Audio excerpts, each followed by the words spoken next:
વર્ષના રમીલાબેન એક વિધવા સ્ત્રી હતા, જે હંમેશા સામાજિક કાર્યો કરતા રહેતા. સાંજ સવારે ચાલવા જતા અને યોગા કરતા. બીજી તરફ એની પુત્રવધુ નિકિતા હતી. 30 વર્ષની નિકિતા એક સ્કૂલમાં શિક્ષિકા તરીકે નોકરી કરતી હતી. સ્કૂલથી ઘરે અને ઘરથી સ્કૂલ, આ જ એની દુનિયા હતી. 6 વર્ષ પહેલા રમીલાબેનનો પુત્ર એટલે કે નિકિતાનો પતિ મોહિત અને 2 વર્ષ પછી દીકરી પરી એક અકસ્માતમાં મૃત્યુ પામ્યા હતા. ત્યારથી નિકિતાએ એકાંતીમાં રહેવાનું પસંદ કર્યું અને હવે તો એવું લાગતું હતું કે એ બીજા લોકોએ મળવાનું અથવા તો બોલવાનું તો ભૂલી ગઈ છે.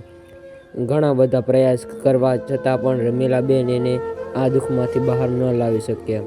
અને આ દુઃખમાંથી બહાર નીકળવા માટે રમીલાબેન 5 વર્ષ પહેલા સુરતથી અમદાવાદ આવી ગયા હતા. રમીલાબેનના પતિ પહેલા અમદાવાદમાં સરકારી નોકરી કરતા હતા, એટલે એમણે અહીંયા પણ એક સુંદર મજાનું ઘર લઈ લીધું હતું. અને 5 વર્ષ પહેલાં જ હૃદય રોગના હુમલાથી એનું અવસાન થયું હતું. રમીલાબેન લગભગ 4 વર્ષની અહીંયા રહેતા હતા, પરંતુ નિકિતાનું દુઃખ ઓછું ન કરી શક્યા.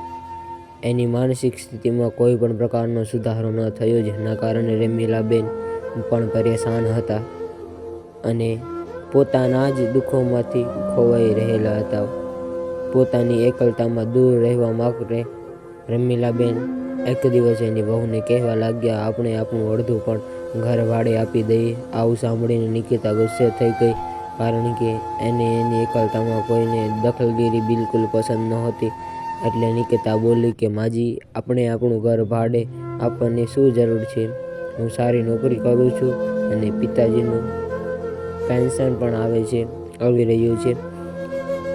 આટલું તો આપણા માટે ઘણું છે. નિકિતા આવી વાત સાંભળીને રમીલાબેનને કહ્યું, દીકરી, તું નહીં સમજે કેમ કે તને અંધકારમાં રહેવાની આદત પડી ગઈ છે, પરંતુ આ ઘરમાં મને એકલા રહીને ગૂંગળામણ થાય છે. આપણી સાથે કોઈ સથવારો હશે તો મન પણ લાગ્યું રહેશે. તું તો સવારે સ્કૂલ જતી રહેશે અને સ્કૂલેથી આવી તારા રૂમમાં જઈને બંધ થઈ જાય છે, તો પછી આખો દિવસ હું એકલી શું કરું?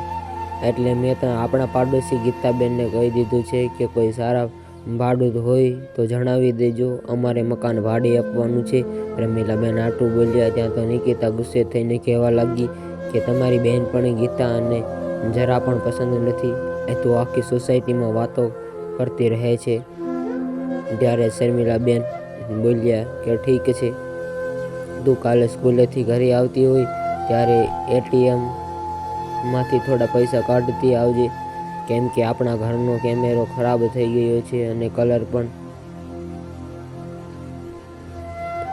કરાવવો પડશે. ત્યારે નિકિતા ગુસ્સે કરીને કહેવા લાગી કે માજી, તમે તો મકાન ભાડે આપવાનું શું વિચાર કરી રહ્યા છો? તો પછી મને શા માટે પૂછો છો? તમે તમારા મનમાં આવે એ કરો ને. આટલું કહીને નિકિતા એના રૂમમાં જતી રહી. ત્યારબાદ રમીલાબેન વિચારવા લાગ્યા કે આ છોકરીને શું થઈ ગયું છે, કેમ કે વાતમાં ગુસ્સા કરે છે. એટલામાં એના પાડોશી ગીતાબેન આવ્યા અને કહેવા લાગ્યા કે રમીલા, હું તારા માટે સારા સમાચાર લઈને આવી છું, કેમ કે મારી બહેનના દીકરા અહીંયા બદલી થઈ છે અને એ લોકો અહીંયા રહેવા આવવાના છે. એટલે મેં તમને તમારું ઘર ભાડે આપવાનું કહ્યું છે. મારી બહેન અહીંયા રહેવા આવશે તો મારા માટે પણ સારું રહેશે. રમીલાબેનના પાડોશી ગીતાબેન ખુશીથી આવું કહી રહ્યા હતા. એટલે રમીલાબેને પૂછ્યું કે ગીતા, એના પરિવારમાં બીજું કોણ છે? એટલે ગીતાબેન બોલ્યા કે એના પરિવારમાં મારી બહેન, એનો દીકરો અમિત અને એક દીકરી રચના છે, જે પરણેલી છે. મારા જીજાજીનું તો ઘણા વર્ષ પહેલાં જ અવસાન થયું હતું. મારી બહેનનો દીકરો અમિત 5 તારીખે અહીંયા આવી રહ્યો છે અને એના પહેલાં અહીંયા રહેવાની વ્યવસ્થા કરવા માટે માંગે છે અને હવે માત્ર 1 અઠવાડિયું બાકી છે. આટલું કહીને ગીતાબેન એના ઘરે જતા રહ્યા. 3-4 દિવસ બાદ બહાર અવાજ સાંભળીને નિકિતાબેન બાલ્કનીમાંથી નીચે જોયું તો નીચે ટ્રક ઊભો હતો અને એક વ્યક્તિ કામ દારો પાસે ટ્રકમાંથી સામાન ઉતારી રહ્યો હતો એટલે નિકિતાએ વિચાર્યું કે કદાચ નવા ભાડૂત આવ્યા હશે, એટલે ઝડપથી નીચે આવી ગઈ અને એના સાસુને ઉઠાડ્યા. રમીલાબેનને બપોરે સૂવાની આદત હતી એટલે તેઓ ઊંઘી રહ્યા હતા. ઘૂંટણના દુખાવાના કારણે તેઓને દાદર ચડવામાં તકલીફ પડતી હતી એટલે તેઓ નીચેના રૂમમાં જ રહેતા હતા. રમીલાબેન ઉઠીને બેઠા થયા અને નિકિતાને એવું કહ્યું કે આ લોકો થાકી આવ્યા હશે એટલે તું એના માટે ચા બનાવ. ત્યારે નિકિતા થોડો ગુસ્સો કરીને રસોડામાં ગઈ અને થોડી વાર બાદ ટેબલ પર ચા મૂકીને ઉપલા રૂમમાં માળે જવા લાગી. ત્યારે જ રમીલાબેન એને ઊભી રાખીને કહેવા લાગ્યા કે અરે નિકિતા, તું ક્યાં જાય છે? આપણા નવા ભાડું આરામ હાથ છે, એકવાર મળી લે. ત્યારે નિકિતાએ એવું કહ્યું કે માજી, તમે એને મળી લ્યો, મારે અત્યારે કામ છે અને આમ પણ નવા ભાડૂત તમે જ રાખ્યા છે એટલે તમે જ એનું ધ્યાન રાખો. આટલું કહીને નિકિતા ઉપરના માળે ગઈ અને થોડી વારમાં પાડોશીમાં રહેતા ગીતાબેન પણ આવી ગયા અને એના ભાણિયા અમિતને એકલો જોઈને કહેવા લાગ્યા કે અમિત, મારા બેન કેમ નથી આવ્યા? ત્યારે અમિત બોલ્યો કે માસી, મારા મમ્મીની તબિયત ખરાબ હતી એટલે તેઓ રોકાઈ ગયા અને હું એને આવતા અઠવાડિયે લઈ આવીશ. ત્યાં સુધીમાં તો ઘરમાં સામાન પણ સેટ થઈ જશે અને તમને તો ખબર જ છે એને શ્વાસની તકલીફ છે. અમિતનું વર્તન ખૂબ સારું હતું અને ઘરનો મોટો દીકરો હોવાથી પિતાના અવસાન બાદ પણ ઘરની બધી જ જવાબદારી અમિત પર આવી ગઈ હતી. એના પિતાનું અવસાન થયું હતું ત્યારે અમિત 12મા ધોરણમાં ભણતો હતો. માતા ગૃહિણી હતી અને અમિત ભણવામાં ખૂબ હોશિયાર હતો એટલે ખૂબ મહેનત કરીને સરકારી નોકરી મેળવી હતી અને ત્યારબાદ નાની બેનના લગ્ન કરાવ્યા હતા. આ બધી જવાબદારી નિભાવવામાં અમિતને પોતાના વિશે વિચારવાનો સમય જ ન મળ્યો અને હવે તો એની અંગત ઈચ્છાઓ પણ ઝાંખી થવા લાગી હતી. જો કે માતાના હૃદયની ઈચ્છા એવી હતી કે હવે અમિતના લગ્ન થઈ જાય અને એને કોઈ સારો જીવનસાથી મળે જે એના ખાલી જીવનને ખુશીઓથી ભરી દે. પરંતુ અમિત હંમેશા એની માતાને વાત ટાળતો રહેતો. અમિત એક સરકારી ઓફિસર હોવાથી એનું કામ પણ જોખમી હતું. એને વારંવાર ફિલ્ડમાં જવું પડતું હતું. એવું વિચારતો કે હું મારી પત્નીને સમય નહીં આપી શકું.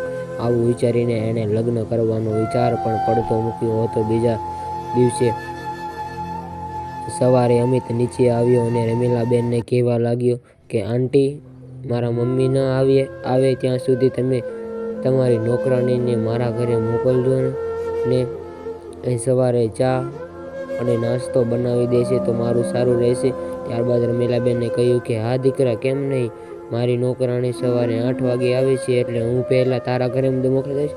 પરંતુ હવે ચા પી લે અને દીકરા, તારા મમ્મી ન આવે ત્યાં સુધી તું અમારી સાથે જ ચા નાસ્તો અને ભોજન કરજે. ત્યારે રમીલાબેને આવું કહ્યું ત્યારે અમિત બોલ્યો કે નહીં આંટી, તમે શા માટે તકલીફ ઉઠાવો છો? તમે બસ નોકરાણીને મોકલી દેજો. ઠીક છે દીકરા, પણ આવું આજે તો નાસ્તો કરી લે. ત્યારબાદ નિકિતા પણ શાળાએ જવા નીકળતી હતી ત્યારે અમિતને જોઈ તે ચોંકી ગઈ એટલે એ ચા નાસ્તો કરવા માટે પણ ઊભી ન રહી. એટલે રમીલાબેન બોલ્યા કે અરે વહુ, તો આ ચા નાસ્તો કર્યા વગર ક્યાં જાય છે? ટિફિન પણ તૈયાર કરી દીધું છે. ત્યારે નિકિતા બોલી કે મારે આજે મોડું થઈ ગયું છે એટલે હું સ્કૂલે જઈને કંઈક ખાઈ લઈશ.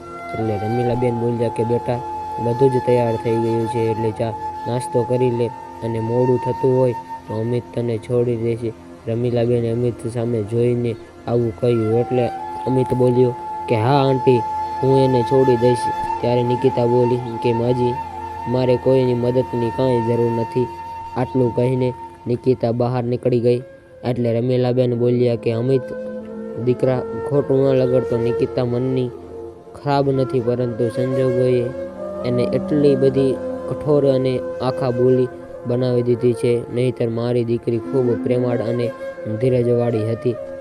આ બંને વાતો ન કરી રહ્યા હતા ત્યાં જ કામવાળી બાઈ આવી ગઈ એટલે રમીલાબેન બોલ્યા કે ઠીક છે દીકરા, તું તારું કામ કરાવી લે, ત્યારબાદ તારે ઓફિસે પણ જવું હશે. ત્યારે અમિત બોલ્યો કે નહીં આંટી, મારે અઠવાડિયા બાદ ઓફિસે જવા, કેમ કે મારું ઘર સેટ કરવામાં જ અઠવાડિયું લાગી જશે. હવે સાંજ પડી અને અમિત નીચે આવ્યો ત્યારે રમીલાબેન અને નિકિતા ચા પી રહ્યા હતા એટલે રમીલાબેન અમિત માટે પણ ચા લાવ્યા. ત્યારે જ ઘડિયાળમાં 6 વાગવાની ઘંટી વાગી એટલે નિકિતાએ ગેટ તરફ દોડવા લાગી.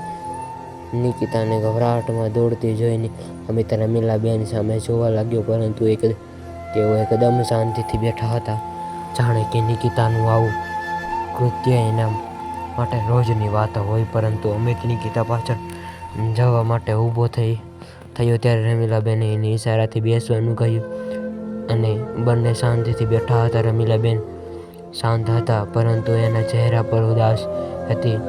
પરિસ્થિતિને સમજીને અમિત ચૂપ રહેવાનું શ્રેષ્ઠ માન્યું.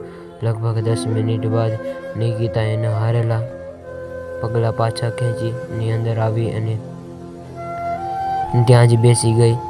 થોડી જ વારમાં અમિત ત્યાંથી નીકળી ગયો એટલે તરત જ નિકિતાએ પણ ચૂપચાપ એના રૂમમાં જતી રહી.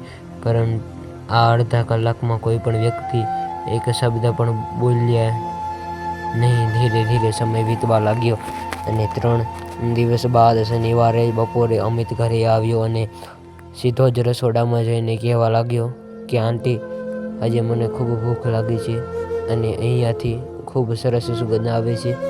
તમે શું બનાવો છો? પરંતુ રસોડામાં જતાં જતાં ઊભો રહી ગયો. આ 7 દિવસોમાં રમીલાબેન સાથે અમિત ખૂબ હળીમળી ગયો હતો, પરંતુ રસોડામાં નિકિતાને જોઈ કહેવા લાગ્યો કે અરે તમે છો? મને એવું લાગ્યું કે આંટી છે. ત્યારે જ પાછળથી રમીલાબેન બોલ્યા કે અમિત, તને શું ખબર, મારી દીકરી મારા કરતાં પણ સારી રસોઈ બનાવે છે. ત્યારબાદ ટેબલ પર જમવાનું મૂકીને નિકિતા 3-4 મોટા ટિફિન લઈને ક્યાંક નીકળી ગઈ અને અમિત નિકિતાને જોઈ રહી ગયો. ત્યારે રમીલાબેન બોલ્યા કે દર શનિવારે અને રવિવારે નિકિતા પોતાના હાથે જ જમવાનું બનાવે છે અને અનાથ આશ્રમમાં લઈ જાય છે. બીજા દિવસે નિકિતા 3 કપ ચા બનાવીને બગીચામાં બેઠી હતી ત્યારે રમીલાબેન ધીમે ધીમે હસીને નિકિતા તરફ જોવા લાગ્યા. એને આવી રીતે હસતા જોઈને નિકિતાને એવું લાગ્યું કે શું થયું માજી, તમે આમ કેમ હસી રહ્યા છો? એક તો મેં તમારા પ્રિય ભાડુઆત માટે ચા બનાવી છે, છતાં પણ તમે મારી સામે આવી રીતે જોઈ રહ્યા છો. અરે ના દીકરી, મને સારું લાગ્યું કે તું બીજા લોકોનું સન્માન કરે છે. આમ પણ અમિત ઉપલા રૂમમાં જ છે અને એને ખૂબ તાવ આવ્યો છે, એટલે આજે આપણી કામવાળી બાઈ સાથે એના રૂમમાં ચા અને બિસ્કિટ મોકલી દેજે. હવે મારાથી તો બીજા માળે ચડાતું નથી, નહીંતર હું જ એને જમવાનું આપી દેત. ત્યારે નિકિતાએ કહ્યું કે સારું માજી, હું જમવાનું મોકલી દઈશ. ત્યારબાદ નિકિતા પણ કામવાળી બાઈ સાથે ઉપર ગઈ અને એને જોઈ અમિત ચોંકી ગયો. એને થાકેલા ચહેરા પર ખુશીઓનું ભરેલું સ્મિત આવી ગયું અને હસતા હસતા એવું કહ્યું કે અરે, તમે શા માટે તકલીફ લીધી? ત્યારે નિકિતા બોલી કે એમાં તકલીફ શેની, લ્યો તમે ચા નાસ્તો કરી લ્યો. આ બાજુ અમિત નાસ્તો કરવા લાગ્યો અને કામવાળી બાઈ સફાઈ કરવા લાગી અને નિકિતા નીચે આવી ગઈ. થોડા દિવસો બાદ અમિત સ્વસ્થ થઈ ગયો અને ઓફિસે જવા લાગ્યો. ધીરે ધીરે અમિત રમીલાબેનના પરિવાર સાથે હળીમળી ગયો. નિકિતા પણ પહેલા જેમ ગુસ્સો નહોતી કરતી, પરંતુ એ અમિતની વાતોમાં રસ લેવા લાગી હતી. આજે ફરીથી 6 વાગ્યે એ જ થયું અને નિકિતા ગેટ તરફ દોડી. આજે અમે તે રમીલાબેનને પૂછી લીધું કે આંટી, તમને તકલીફ ના હોય તો મને જણાવજો કે નિકિતા રોજ 6 વાગે ક્યાં જાય છે અને પાછી આવીને ક્યાંક ખોવાયેલી હોય એવું લાગે છે. ત્યારે રમીલાબેને એને ભૂતકાળના પાના ખોલવાનું શરૂ કર્યું અને એવું કહ્યું કે અમારું ખૂબ સુખી પરિવાર હતું. મારા એકના એક દીકરા મોહિતે એની પસંદની છોકરી નિકિતા સાથે લગ્ન કર્યા હતા. આટલું સાંભળતા જ અમિત ચોંકી ગયો અને વચ્ચે બોલી ઉઠ્યો કે આંટી, શું નિકિતા તમારી વહુ છે? હા દીકરા, નિકિતા મારી વહુ છે. એ મારા દીકરાની પત્ની છે, જેને હું સૌથી વધારે પ્રેમ કરું છું. પરંતુ પહેલાં એવું ન હતું. મારો દીકરો નિકિતા સાથે લગ્ન કરવા માટે મને ખૂબ સમજાવતો રહ્યો, પણ હું ન માની. ત્યારબાદ એણે કંટાળીને નિકિતા સાથે કોર્ટ મેરેજ કરી લીધા. પહેલાં જ હું પણ નિકિતાની ખૂબ નારાજ હતી, પણ નિકિતાના ખુશખુશાલ સ્વભાવ અને પ્રેમના લીધે મારી નારાજગી દૂર થઈ ગઈ. લગ્નના 2 વર્ષ બાદ અમારા ઘરે એક નાનકડી પરીનો જન્મ થયો અને અમે બધા ખુશ હતા. પરંતુ અમારી ખુશીને કોઈકની નજર લાગી ગઈ અને અમે તો સપનામાં પણ એવું વિચાર્યું નહોતું કે અમારી દીકરી, જે આખા ઘરમાં હસી ખુશીથી રમતી હતી, એ એક દિવસ અમને આવી રીતે છોડીને જતી રહેશે. અને દશેરાની અંધારી સાંજ હતી, જ્યારે મોહિત પરીને રાવણ દહન બતાવવા માટે મેદાનમાં લઈ ગયો હતો. મારી તબિયત ખરાબ હતી એટલે નિકિતા મારી સાથે ઘરે રહી હતી. મારા પતિની તબિયત સારી નહોતી. એમણે થોડા મહિના પહેલાં જ હાર્ટ સર્જરી કરાવી હતી. અમે બધા ટીવી પર રાવણ દહન જોઈ રહ્યા હતા. ત્યારે જ મેદાનમાં બ્લાસ્ટ થવાની નાસભાગના સમાચાર આવ્યા અને અમે મોહિતને ફોન કર્યો, પરંતુ એણે ફોન ન ઉઠાવ્યો. કંઈક હાજુબાજુ બનવાના ડરથી અમારા હૃદય ધ્રુજવા લાગ્યા. ત્યારે જ અચાનક મોહિતનો મિત્ર આવ્યો અને મારા પતિને અકસ્માતના સમાચાર મળ્યા એટલે તેઓ પણ મોહિતના મિત્ર સાથે નીકળી ગયા. જ્યારે સ્થળ પર પહોંચ્યા, ત્યાં જોયું કે ત્યાં મૃતદેહોના ઢગલા પડ્યા હતા, જેમાં નિર્દોષ બાળકો અને મહિલાઓ વધારે હતી. આટલું કહીને રમીલાબેન જોરથી રડવા લાગી. ત્યારે અમિત ઊભો થયો અને એને આશ્વાસ આપીને શાંત કર્યા. થોડીવાર બાદ રમીલાબેન ફરી કહેવા લાગ્યા કે મારી પરી મૃત હાલતમાં મળી હતી, પરંતુ મોહિતનો કોઈ પતો ન હતો અને આજ દી સુધી મારા દીકરા વિશે કંઈ પણ જાણવા નથી મળ્યું. મારા પતિ અમારા યુવાન દીકરો અને નિર્દોષ પરીના જવાનો આઘાત સહન ન કરી શક્યા અને એક જ વર્ષમાં તેઓ પણ આ દુનિયા છોડીને જતા રહ્યા હતા. પરંતુ નિકિતા હજુ પણ મોહિતના પાછા ફરવાની રાહ જોઈ રહી છે. 6 વાગે ગેટની બહાર દોડે છે કે મોહિત આજે જરૂર આવશે. આ આઘાતના કારણે થયેલા પાગલપણમાંથી બચવા માટે અમે સુરત થી અહીંયા આવ્યા છીએ, પરંતુ મારી દીકરી હજુ પણ એના આઘાતમાં એ અનાથ આશ્રમમાં બાળકોને ખવડાવવા. પોતાની દીકરીની આત્માને ખુશી આપવા માટે કોણ જાણે એ દિવસ ક્યારે આવશે, જ્યારે મારી દીકરી મોહિતની યાદોને ભૂલી નવેસરથી જીવવાની શરૂઆત કરશે. આજે ફરીથી વાતાવરણમાં મૌન છવાઈ ગયું હતું.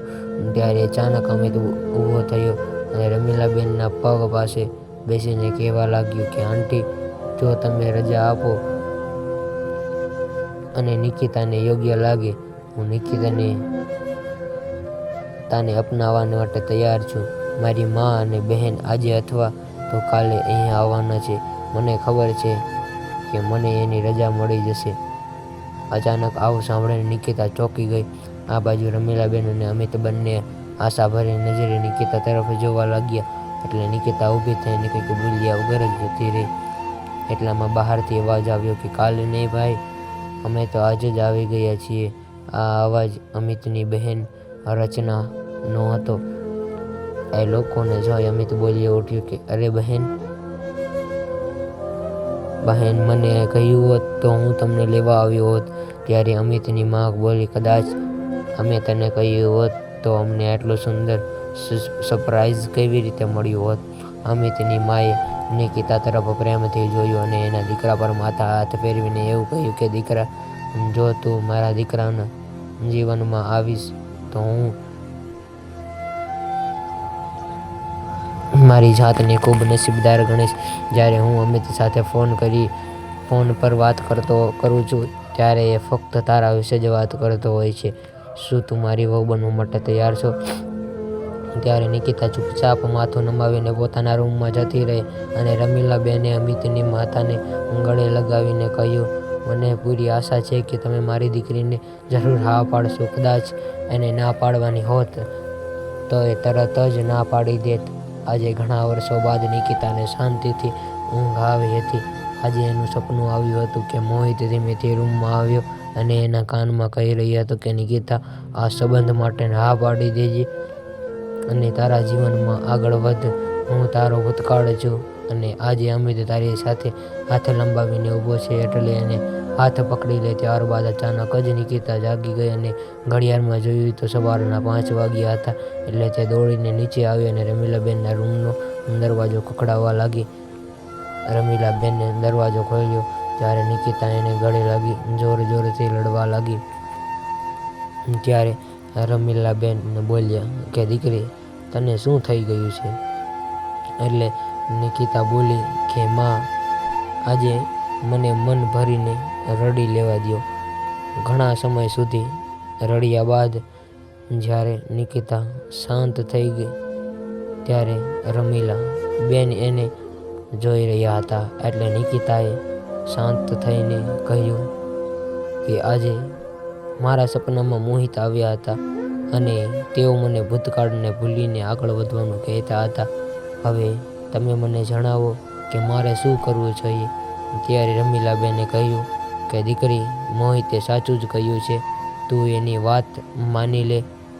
જો દીકરી, હવે મોહિત પણ ઈચ્છે છે કે તું એને ભૂલીને તારા જીવનમાં આગળ વધ. દીકરી, હું તો આજે હું છું અને કાલે નહીં રહું, પણ આ પહાડ જેવી જીવન તું એકલી કેવી રીતે જીવીશ? અમિત ખૂબ સારો છોકરો છે એટલે તું એની સાથે લગ્ન કરી લે. આટલું કહીને રમીલાબેન એને ગળે લગાવીને લીધો. ત્યારે નિકિતા બોલી કે માં, પરંતુ હું તમને છોડીને ક્યાંય નહીં જાઉં. ત્યારે જ બહાર ઊભેલા અમિત પર નિકિતાએ નજર પડી એટલે એ બોલી ઉઠ્યો કે અરે, તમે આટલી વહેલી સવારે અહીંયા શું કરો છો? ત્યારે અમિત બોલ્યો, મારા જીજુ આવી રહ્યા છે એટલે હું એને સ્ટેશન લેવા જાઉં છું. શું તમે મારા મહેમાન તમારા હાથે બનેલી ચા પીવડાવશો? ત્યારે નિકિતા શરમાઈને હસતી રસોડા તરફ ગઈ. અમિતે આજે પહેલી વાર એને હસતી જોઈ. ત્યારે રમીલાબેન બોલ્યા કે દીકરા, તે તો મારી ઈચ્છા પૂરી કરી દીધી. આજે આટલા વર્ષો બાદ મેં મારી દીકરીને હસતી જોઈ છે. થોડા જ દિવસોમાં શુભ મુહૂર્ત જોઈને અમિત અને નિકિતાના લગ્ન કરાવી દીધા અને રમીલાબેન અને અમિતની માતા બધા જ સાથે રહેવા લાગ્યા. હવે નિકિતાના જીવનમાં ફરીથી ખુશીઓ આવવા લાગી અને આ જોઈને રમીલાબેન ખૂબ ખુશ થઈ રહ્યા હતા. તો મિત્રો, આજની વાર્તા તમને કેવી લાગી કોમેન્ટમાં જરૂર જણાવજો અને પસંદ આવી હોય તો વિડીયોને લાઈક, ચેનલને સબસ્ક્રાઈબ કરવાનું ભૂલતા નહીં. હર હર મહાદેવ.